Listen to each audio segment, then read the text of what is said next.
Hi friends, ஒரு ரவா மாவில் ஒரு நெய் பிஸ்கட் செய்யலாமா? வாங்க. இதுக்கு 1 கப் அளவுக்கு ரவா எடுத்து வச்சுருக்கிறேன். அதை மிக்சியில் போட்டு பவுட்ரு பண்ணிக்கலாம். இப்போ இதோட 1/2 கப் அளவுக்கு மைதா மாவு எடுத்துருக்கிறேன். இதில் ஒரு 3/4 ஸ்பூன் அளவுக்கு கொக்கோ பவுடர் எடுத்துருக்கிறேன். இது ஃப்ளேவருக்கு தான். இதில் துருவி வச்ச வெல்லம் 1 கப் எடுத்துருக்கிறேன். நல்லா கலந்து விட்டுக்கலாம்.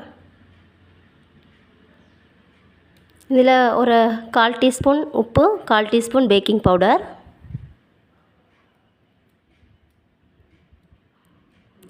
இதில் வந்து நட்ஸுக்கு பதிலாக நான் கட்டப்பா பாதாம் அந்த இதை வந்து பவுட்ரு பண்ணி இதில் ஆட் பண்ணியிருக்கிறேன். நல்லா மிக்ஸ் பண்ணிக்கோங்க. ஒரு 4.5 ஸ்பூன் நெய் சேர்த்துக்கோங்க. நீங்கள் பட்டர் வச்சு கூட பண்ணிக்கலாம். நான் நெய் வச்சு பண்ணியிருக்கிறேன். இதை நல்லா மிக்ஸ் பண்ணி விட்டுக்கோங்க.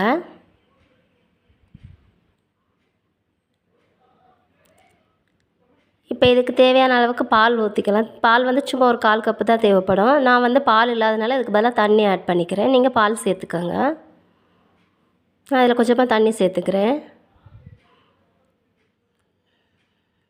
இப்போ நல்லா இதை கொஞ்சம் நல்லா தளன்னு பிணைஞ்சிக்கோங்க. ஏன்னா ரவா மாவுன்றதுனால கொஞ்சம் ஈரப்பதமாக இருந்தால் தான் அது வந்து கொஞ்சம் நேரத்தில் ஒரு 5 நிமிஷம் 10 நிமிஷம் ஊற விடுறப்ப ஊறிக்கும். அப்போ ஊறி வரும்போது நமக்கு கெட்டியான பதத்தில் இருக்கும். இப்போ ஒரு 5 நிமிஷம் விட்டுக்கலாம். இதை வாங்க, 5 நிமிஷம் ஆயிடுச்சு. இதை வந்து நம்ம வந்து குக்கீஸ் பண்ணுறதுக்கு யூஸ் பண்ணிக்கலாம். இது இந்த மாதிரி ரவுண்டாக ஷேப் பண்ணிவிட்டு அதை குட்டி குட்டியாக நீங்கள் பால்ஸ் போட்டு ரவுண்ட் ஷேப் பண்ணிக்கோங்க. உங்களுக்கு டிசைன்ஸ்க்கு வந்து நீங்கள் உங்களுக்கு பிடிச்ச டிசைன் போட்டுக்கலாம். குக்கி கட்டர் இருந்தால் அதை யூஸ் பண்ணிக்கலாம். நீங்கள் நான் இப்போதைக்கு ஸ்பூனில் தான் அதை டிசைன்ஸ் போடுறேன்.